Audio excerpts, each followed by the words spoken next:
Muy buenas tengan todos en el día de hoy. Nuestro grupo de trabajo conformado por María José García, José Miguel Pérez y mi persona Karen Bedoya les estará presentando el tema de morfología urbana, presentado desde dos ciudades importantes como lo son Villavicencio, Colombia y Barcelona, España.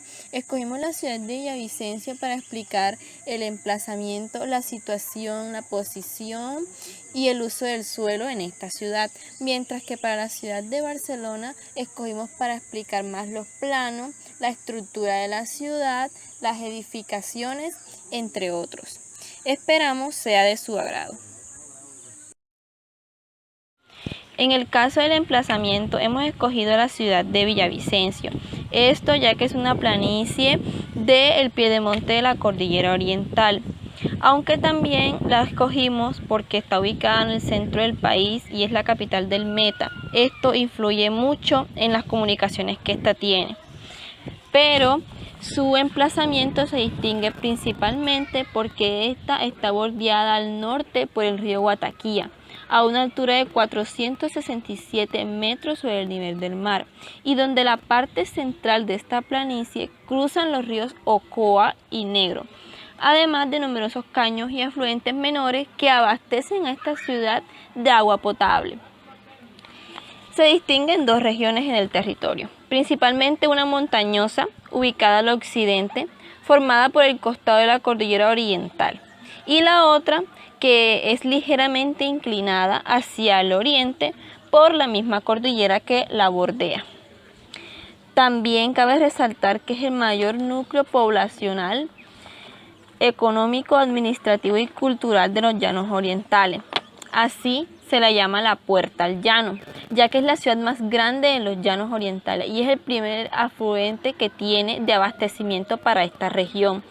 Esto se debe principalmente al turismo, ya que el turismo, por sus grandes paisajes y por sus distinciones, ha llevado una fuerte economía hacia esta ciudad. Situación y posición de la ciudad de Villavicencio Meta. Como mi compañera lo mencionó anteriormente, Villavicencio es la principal ciudad de los Llanos Orientales y también es considerada la Puerta al Llano. Hay dos factores importantes de su posición. Primero, la entrada a los Llanos Orientales. Segundo, su cercanía con la capital del país. Estos dos factores hacen que se considere como la principal ciudad de los Llanos Orientales, pero no solo eso, según la Secretaría de Planificación, en el POT de 2017, Villavicencio está enfocada en mejorar la prestación de bienes y servicios y equipamientos de nivel superior, lo que nos hace dar cuenta de que Villavicencio aprovecha su posición y trabaja en mejorar cada vez más su infraestructura para poder prestar los servicios a las ciudades de los llanos orientales que no cuenten con la prestación de servicios adecuadas para una población. En las dos imágenes podemos observar lo que mencionaba anteriormente con respecto a su posición, o sea, su cercanía con la capital del país y también la entrada a los llanos orientales. Vemos las dos vías principales que conectan a Villavicencio con la capital del país.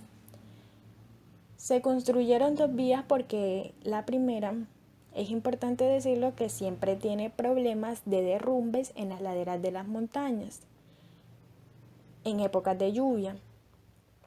Por eso existe una vía secundaria. Esta conectividad con la capital del país hace que su dinámica económica y poblacional mejore cada vez más para que Villavicencio mantenga su situación de la principal ciudad de los Llanos Orientales.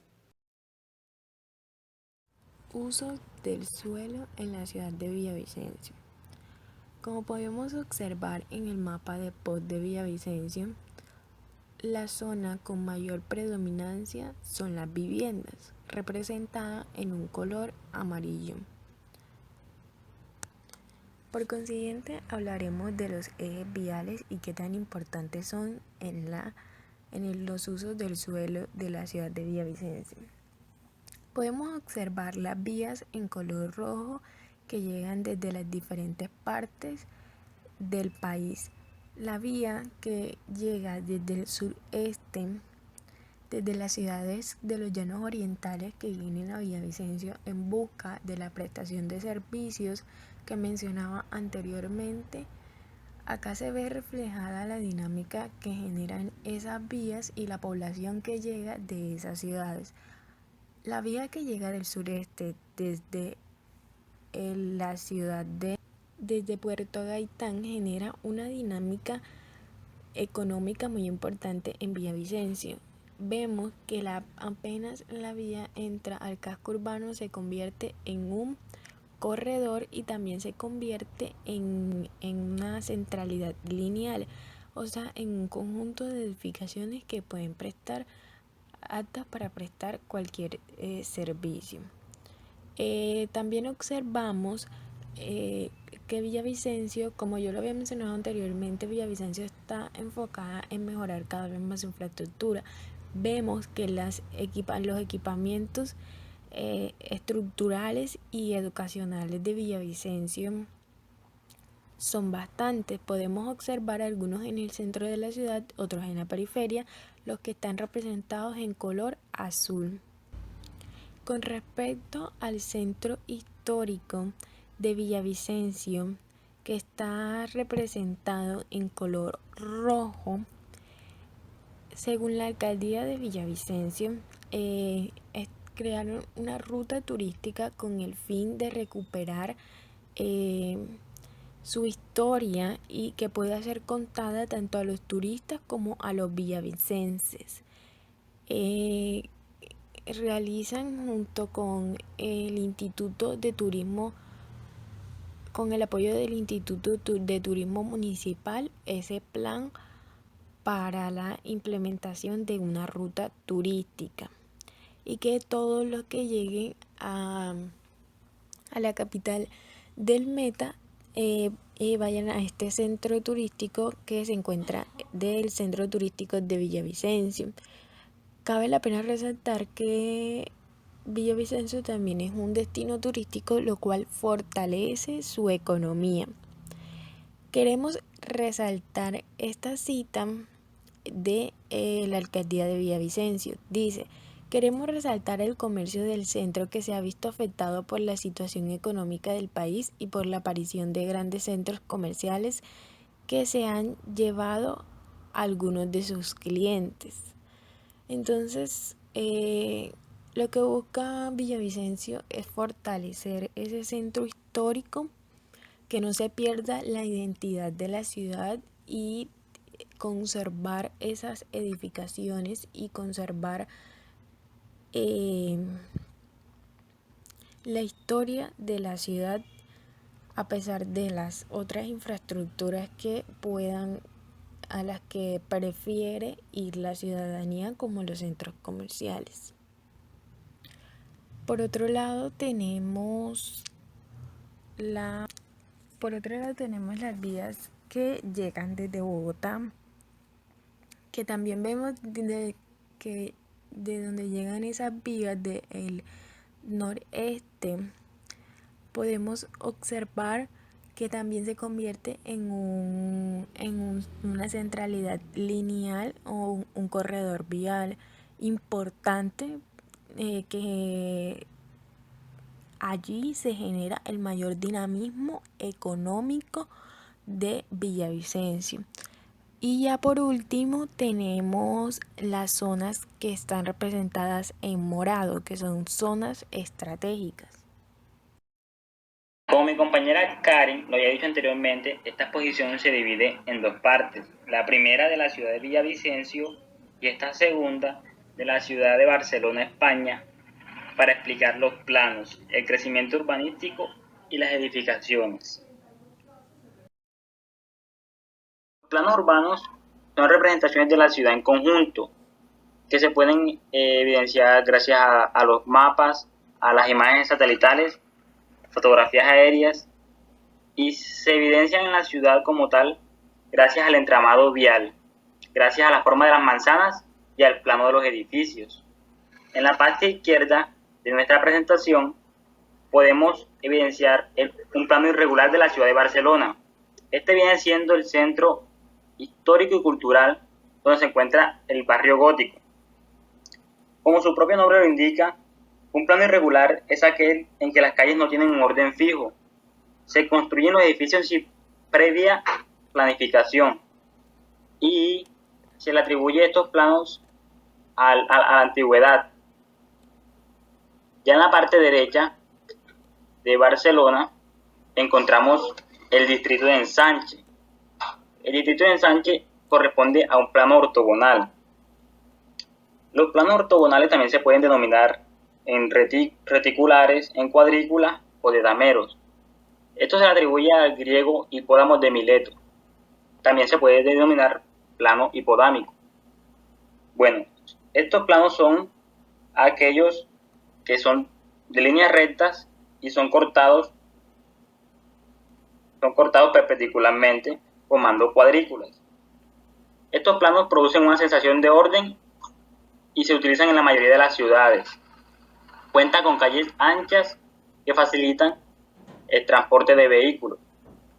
Aunque en la actualidad estos planes presentan un problema porque hay tantos cortes en las calles que presentan congestión vehicular y se ha optado por hacer trazados en la ciudad, para reducir la distancia y el tiempo de transportarse desde el centro a la periferia, gracias a la transversal.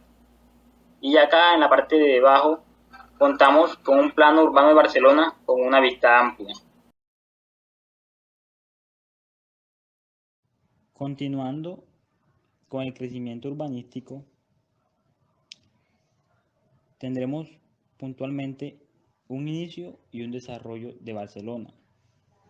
En un inicio se dividían en tres territorios diferentes: la ciudad, que era el centro poblado, que estaba rodeado por murallas, también una llanura litoral sin edificaciones, y los núcleos periféricos, que demostraban el crecimiento que iba dando la ciudad. A finales de los años 50 hasta los años 1870, el crecimiento de la ciudad se volvió caótico y sin planificación, generando lo que hoy se conoce como el Gran Centro Cultural e Histórico de Barcelona. Durante los años de 1880 y 1890 se da lugar a una gran transformación de la ciudad, que viene siendo el proyecto de Ensanche. Y ya hasta el día de hoy, Barcelona está formada por 10 distritos que corresponden al proceso histórico de construcción de la ciudad. Estos 10 distritos se mezclan entre sí, tienen una conexión, y esto genera una diversidad de poblaciones. Siguiendo lo puntualizado en la anterior presentación, pero ya explicado de manera más profunda y con imágenes, esta evolución histórica de Barcelona, principalmente, como se ve en la imagen de la izquierda, era un centro poblado de manera irregular, rodeado por murallas. Estas murallas fueron construidas en el siglo XIV para la defensa de los musulmanes, pero que en esta época se estaban viendo obsoletas y generaban problemas de salubridad, y también delimitaban este crecimiento que se venía dando. Así que en 1854 se produjo el derribo de las murallas. Ya a mediados del siglo XIX, como se ve en la imagen del centro, podemos ver el ensanche de la ciudad, como se le dice, construido alrededor del casco antiguo de la ciudad. Este proyecto estuvo dirigido por Ildefonso Celda, y este ensanche se produjo principalmente por el crecimiento que se dio después de la Revolución Industrial. Contaba con calles de 20 metros de ancho que facilitaban la movilidad de los automóviles de la época. También eran calles cortadas paralelamente al litoral del mar y cortadas transversalmente, generando lo que se le conoce como el plano ortogonal. Ya después del siglo XX, la ciudad catalán se vio envuelta en grandes obras de modernismo, con la construcción de edificios modernos que se diferenciaban de los edificios antiguos de la ciudad. También se introdujo un metro en la ciudad que facilitaba el transporte del centro a la periferia. En la actualidad hay edificios que van acorde al ensanche de las calles, contando con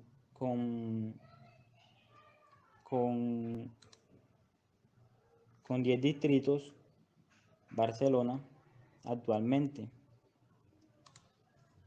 También se produjo después del siglo XX un crecimiento inmobiliario en las periferias de la ciudad de manera irregular.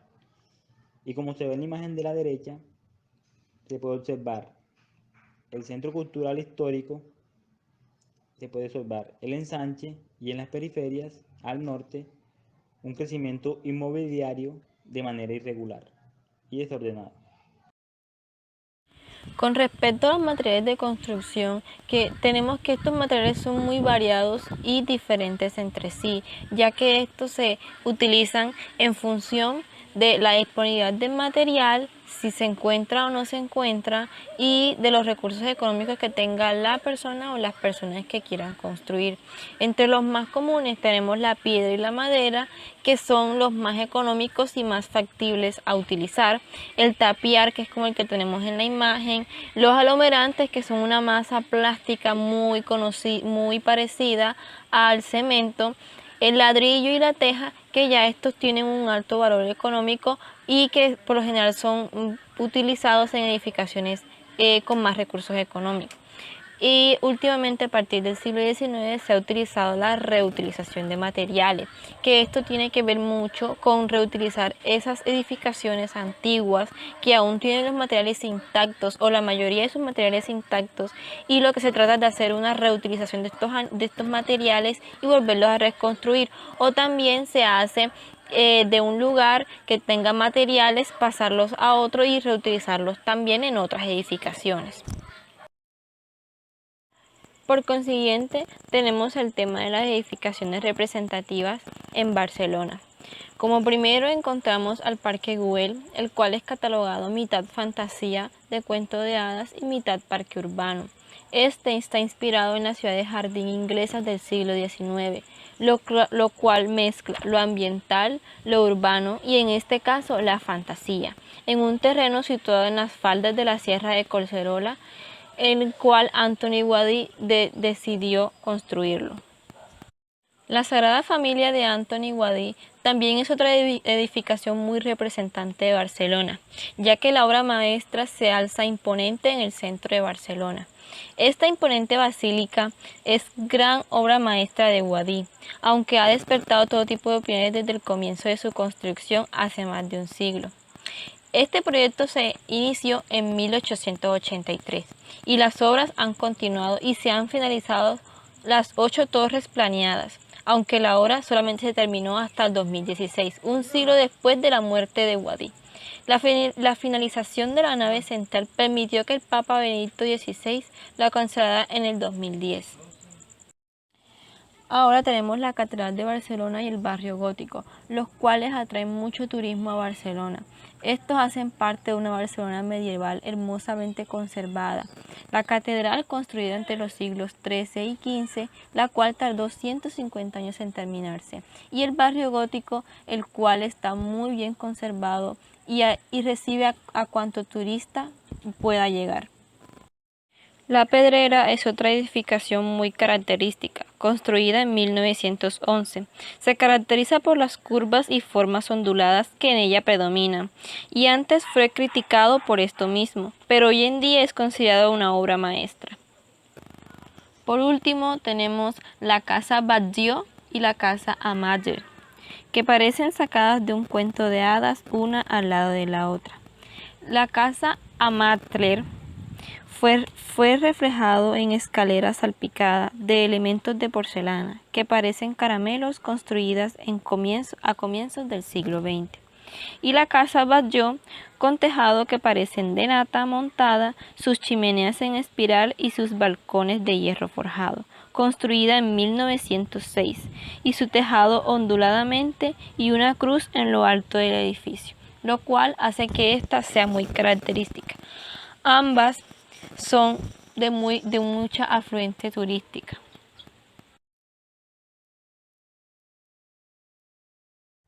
Por último, tenemos las referencias bibliográficas. Muchas gracias por escucharnos. Esperamos que esta información haya sido de su agrado y deseamos feliz día a todos.